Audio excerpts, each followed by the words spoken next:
Hi you guys, Gina here and welcome back to my channel, and Chris is with me for another weight loss recovery video. So if you guys have... She paid my hourly rate for me to be here. Yeah. Which is cooking him dinner.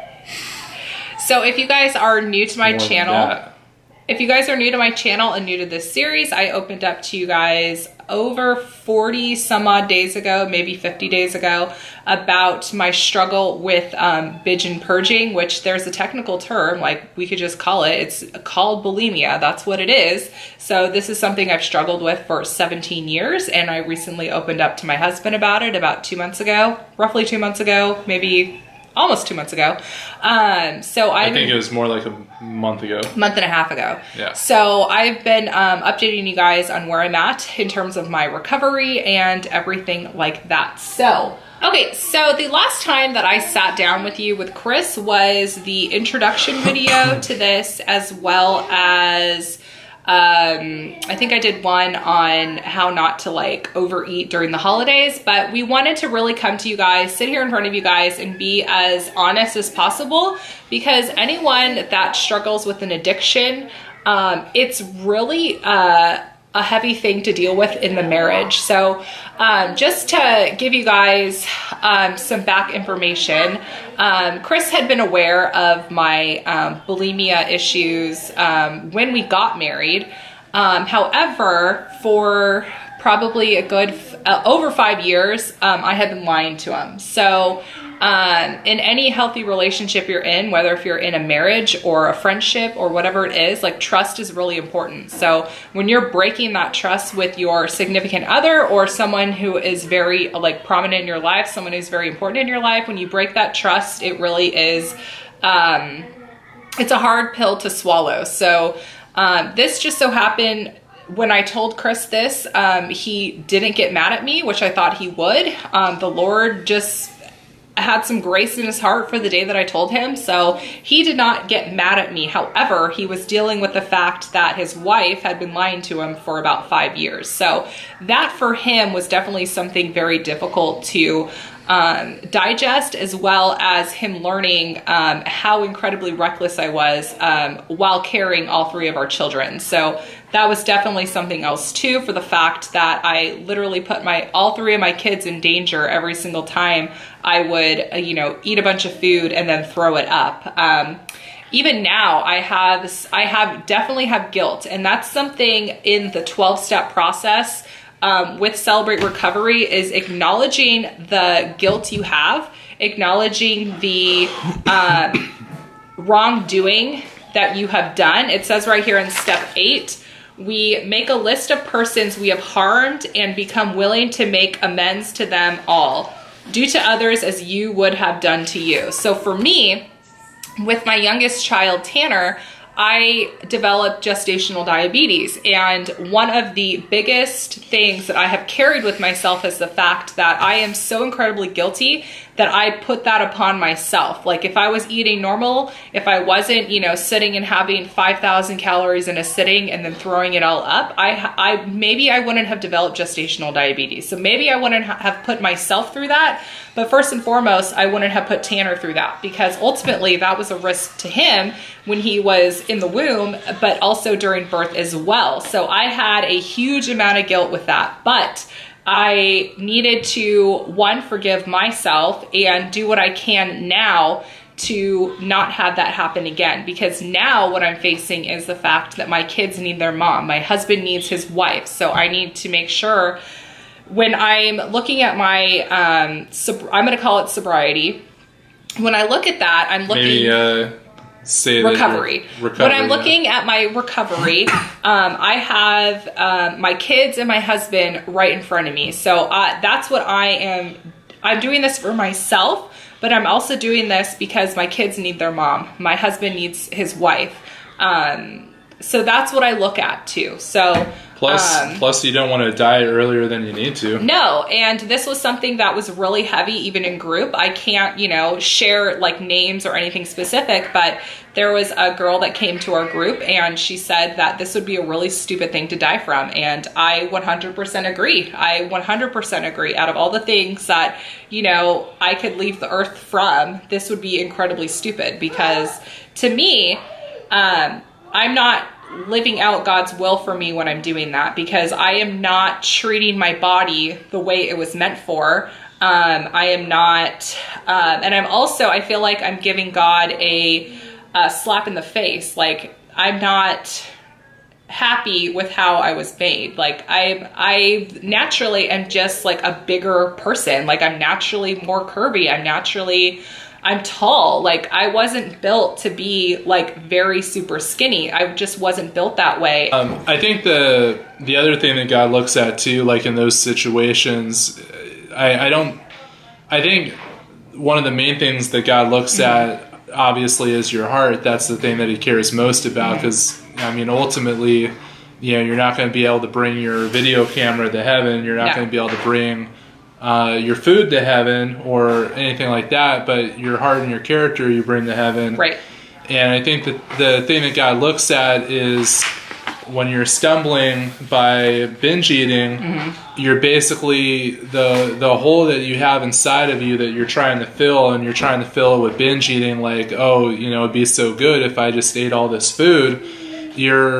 That hole that you have inside of you is meant to be filled by the Lord. It's meant to be filled by the relationship that we have with God, right, and the love that we have for him. So like when you try and fill that hole with other things like binge eating, I think that's the thing that makes God the most sad. Well, that, and the fact that I am not giving my hang-ups to him. Instead of praying to him and seeking his guidance, I would just stuff my face full of cake. Like, I wasn't, you know, when you feel hopeless, like this was the message we had on Sunday, is like when you're feeling hopeless, you need to pray to God. You need to sing his name. You need to do your wellness checks with yourself. You need have to gratitude have for gratitude for what you have. You need to pray for thanks in advance. You need to, sitting on the couch and eating P.F. Chang's was not what I needed. So something that had happened with us is I was kind of up and down with my health for a little bit. You guys knew that I had a cyst, a very uncomfortable cyst in a place that was not pleasant. And I had went and got my cyst checked, and I had a blood pressure check, and my blood pressure was really low. And after getting back from that appointment, we were just like, well, maybe I just need like a really good meal. So on the fly, we decided, okay, I can have like a regular meal at Ruby's. So I had a patty melt with some French fries and a chocolate shake. So we had decided that, like, on the fly. Which I decided not to fight her over. Which is probably not done. That wasn't a good idea, because it's not a good idea to make like decisions like that spontaneously. So I kind of went along with it because her blood pressure was low, and so we thought a good like sodium-filled, salty meal is what I needed. I thought, you know, I kind of had concerns that with the diet that she was on, like maybe she wasn't getting enough. Right. I kind of bit my tongue with the shake. Right. I wanted to say something about the shake, but you know, my parents were there, the kids were there. He didn't. But however, what had happened was we drove separate, because I came from my doctor's appointment to meet him at the beach with the kids, and I decided to get a chestnut and praline latte. And I did that on the fly, spontaneously, and the thought process that went in my mind is the one that is so detrimental. It was, well, I've already had Ruby's, so I might as well just have a chestnut and praline latte. And in the moment, I was extremely unaware. I was back in the single frame of mind where what I do was you mean like, by a single frame of mind? When I mean single frame of mind, when you're married, it's really hard to get out of that single frame of mind, meaning, you know, when you're married, you're in a partnership. So the decisions you make, it affects more than just you. So, when I came home and told him about that, he got mad at me, and we got into a huge fight. Fight lasted about 1 to 2 days, maybe. I mean, even his dad had to intervene. And we're sitting here and telling you guys this because I don't want you guys to think like, oh, Gina's over here with her perfect life and her perfect marriage. And to be honest, I think it's pretty perfect. No. Okay, our neighbors moved in, our new neighbors moved in across the street, and I greeted them, my hands like covered in turkey, and I said, I just want to let you guys know, I have 3 kids, we have 2 dogs, and my husband and I... Oh, you mean our new neighbors across the street. Okay. The first thing I said to them is, my husband and I are very passionate fighters, meaning I'm a passionate fighter. I don't know how to talk normal. I yell a lot. When I'm angry, when I'm mad, it's something I'm not proud of, something I don't like, but, you know, growing up, that was kind of like my way of communication was like to yell. We won't get into that, but I told them, I said, if you hear yelling from our house, like, don't worry, like, everything's fine. I do want to try to like lessen the yelling because we do live in a very like, I mean, our neighbors are surrounding us, so I'm sure they're hearing everything that happens. Not to mention, that's not something I really want Scarlett and the other kids to, you know, be around, but it happens. So I don't want you guys to think like, oh, Gina and her perfect husband, like they don't fight, they don't do anything. Yeah, we did, and this was a huge fight. But you call me Mr. Perfect. I do call him Mr. Perfect when I'm really pissed at him. That's like my fighting word. That's when he knows, like, all right, she's pissed. I'm kind of confused though. She only calls me Mr. Perfect when she's mad. It's like, why can't she compliment me when she's happy? Right. So. Oh, it wasn't a compliment? No. So, you know, that made us fight. And after the fact, when I thought about it, I understood and I sympathized with Chris a little bit more because I've been so focused on, oh, my recovery, I'm this, I'm that. But honestly, he's having a huge life adjustment too. One, he's having to deal with, okay, my wife has lied to me. What else is she lying to me about? You know, those are just natural, like, things. The biggest thing though, it's not so like it. I can only speak for myself. I can't really speak for other people, but in this circumstance, I don't really question Gina on other aspects of life. For me personally, you know, I can trust Gina with everything else, but addicts are capable of lying about their addiction. That's what addicts do. Addicts that are knee deep, they go out of their way to lie about what they're doing. They're very good at lying about their addiction. Even with Chris, anytime he would be like, oh, did you get sick? And I would say, oh yeah, I ate something bad, or man, I had a stomach ache, or oh, one of the kids threw up. I had explosive diarrhea or something like that, and that's why the toilet's like disgusting. Like, I've done everything in the book. I've tried to get him out of the hotel room where we would be like on trips, be like, I gotta poop and I gotta do it in private, like get out of the room, I need space. Yeah. That's news to me. Yeah, like that would happen because anytime we would go on vacations, I'm like, oh crap, what am I gonna do? What am I gonna do? So an addict is always planning their what am I gonna do scenario. And an addict I'm sorry, and every single time we would be at restaurants and then randomly I gotta poop. Because I have no gallbladder and I eat cream. Right. I have no gallbladder all the time. So even at restaurants, I would tell him, I'm gonna be in the bathroom. I have no gallbladder, so if I eat a bunch of fat, it's gonna make me poop. And that's why I have to poop immediately after I eat stuff. Yeah, most of the time. However, I don't have a gallbladder, and if I have a lot of fat, I do have to go to the bathroom like immediately. But most of the time, probably 75% of the time, that was to do that. So that is also something. This is very raw. He's hearing this from me like right now for the first time, but it's important for me to tell him this stuff because he needs to be aware, like when we're out at restaurants, when we're on vacation, like now he knows, okay, no, she's trying to get me out of the house, or she's trying to get me to not like be under suspicion or whatever. The biggest thing is, it's not that I distrust Gina and all the other stuff, it's that when it comes to food and possibly throwing up, that she's capable of lying. Right. I'm not looking at the past. Right. I'm looking at the present and knowing that, like, okay, well, if she's not doing well, like, she could lie about it. Right. And she's good at lying about it because addicts constantly think about their addiction. They plan it out ahead of time because it's important to them. I mean, probably the thing that hurts me the most is the fact that, like, when she was pregnant and she decided to binge eat and throw it up, like, in the moment, like, her food and making sure that she didn't gain the weight was more important to her than her kids. And that's, like, to be blunt, like, the thing that probably, like, hurts the most. And that's honestly, like, what an addict does. The addict isn't thinking of the family. The addict isn't thinking of the kids. The addict is thinking about their addiction. And their addiction literally runs their whole entire life. And it's obsessive. And it's something that you constantly think about all the time. And that's why addicts are very good lying about it, because they plan, they think it through. It's not a spontaneous thing usually. It's something that they, like, it's premeditated. And so that's my biggest concern. And something that we're, you know, kind of even debating about right now is sort of like, you know, how much can we trust Gina to be by herself on her own?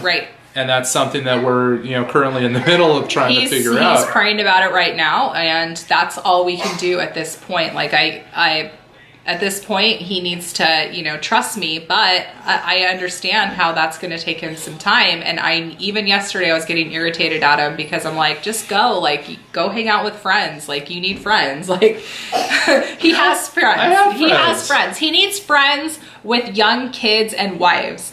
Those are specifically the friends he needs that I feel like would just help. Like, oh, my wife was doing this. Oh, bro, I get it. See, when we had people over here on Sunday, did you notice that all the guys plopped themselves on the couch to watch football? No, they plopped themselves on the couch to get a break. Oh, that to rest because we're tired. Like us guys are tired. So she also, I thought you were going to bring up the Aria incident. Oh God, that was bad too. Like, again, we got into a big fight. And then I, like, lost over, like, $120. I had drank 4 glasses of champagne. By yourself. I came up to the room drunk, crying, saying I lost all my money. And then he took me to dinner, and then he was up money. He opened up his wallet and gave me all the money I lost, so I would have money to play with that night. And, you know, I make bad decisions when I'm by myself and angry. To set a precedent because I can't control her. I can't tell her what to do. Yeah, I'm not in her body.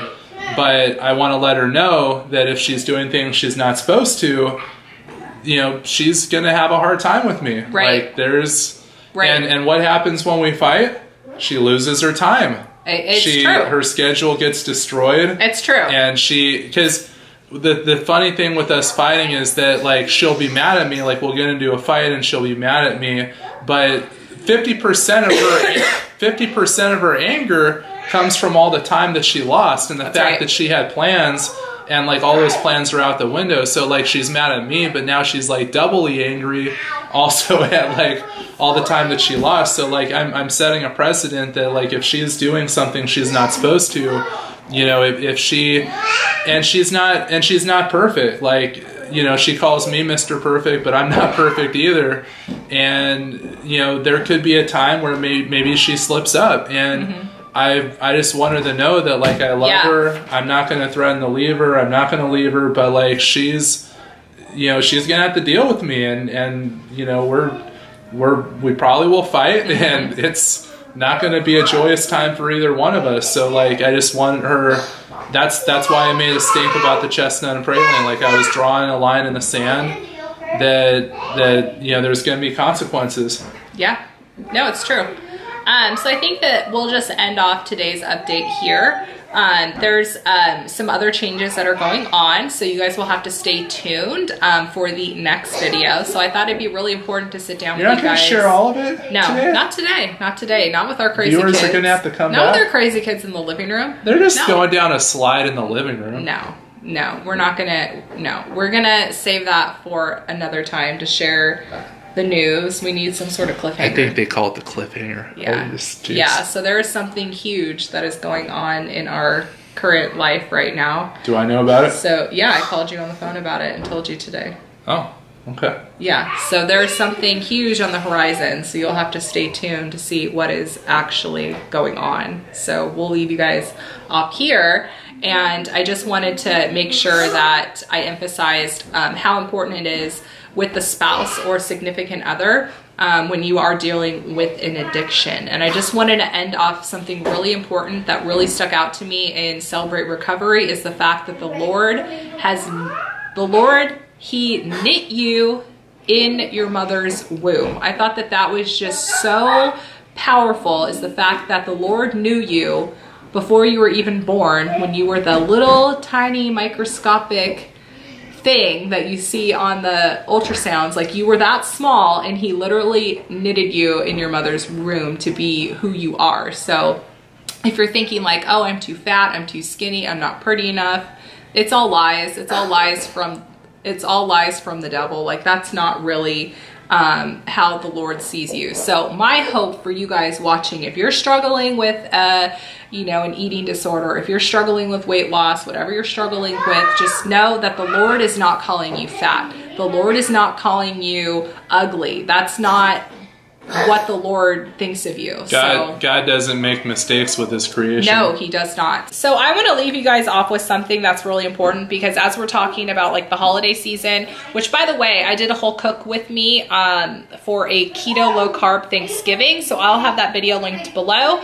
I put my recipes to the test with Friendsgiving. I almost burnt the house down, but it was successful, you guys. Do not put a plastic tray in the oven from the Dollar Tree, because your house will smell like a plastic factory. Successful not just in cooking, but successful in not burning the house down. Yes, so I have that video linked below if you guys want some low carb options for Thanksgiving, and they were really yummy. Yeah. People ate them. But I also want to leave you guys on something. If you are struggling on a weight loss journey, if you are watching and you're addicted to a substance, or you're addicted to shopping, or whatever it is you are, do like a heart check. So Rick Warren has this list of heart checks. So when you're feeling like hopeless and you're about to stumble, ask yourself, am I hurting?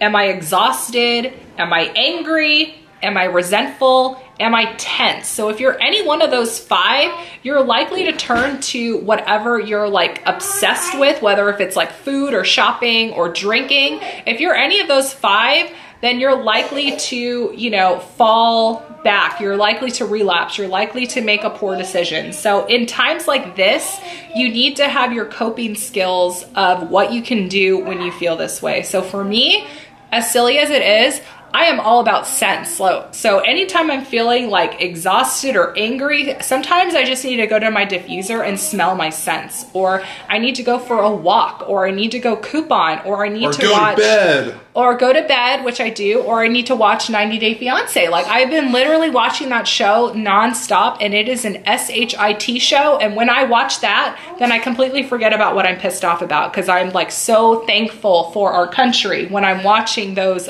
how other people are living. Like, it's crazy. If you have not watched 90 Day Fiance, watch it. It is fantastic. But that's just my point of view. Or I watch some trash YouTube, like the drama in the beauty community. Rich Lux is like my new favorite. So, Rich Lux? Yeah, he's you wouldn't understand. You wouldn't, it's fine. Okay. So, you know, that's where I want to lead you guys off to. And you guys are going to need to stay tuned, because in next episode, we are going to be sharing with you guys something huge, something that's going to be a major life change for us. So we are hoping that... You're not wanting us to move again, are you? It's not that. Okay. But it's definitely something that is going to be changing the game for us. Done with moving. Unless we have like quadruplets. But then at that point, I would be hoping TLC would put us on a show. So then. No more moving out of California. No, we would stay in California. We would just, you know, go up the street to like the $1 million homes. Oh. That is if TLC signs us, but you know, we have to. As if they pay out that much. We have to bank on quadruplets first to, you know, to get a show. You think that they pay millions of dollars? I don't know. No. I don't know. No. I don't know. Whatever. No. Whatever. Come on, Pampers, sponsor us. No, just kidding. Pampers, that's like... Pampers! Infamil! Yeah, that's like paper diaper. Quadruplets! Come on! That's like wearable cash. Come on, you got diapers. You got super soldiers, right? Super soldiers? Yeah, never mind. Okay, so we that hope you probably guys. Won't make the cut either. I don't know. We'll see. We'll see. We'll see how adventurous you are. Yeah. Are we done? So make sure you guys click that red subscribe button if you're not already subscribed. Ding the notification bell and share this video, you guys. If you know someone who is struggling with addiction, share this video with them because I am hoping that... No, keep going with it. Keep going. Keep going with it. So I'm hoping that this video will give inspiration to others who are struggling. So the kids want to come and say goodbye. Sawyer's wearing his new red sweater from Kids on 45th, and when he put it on, Scarlett said, "You look like Daniel Tiger." Might not make the cut, but we'll see. Whatever. Bye, guys.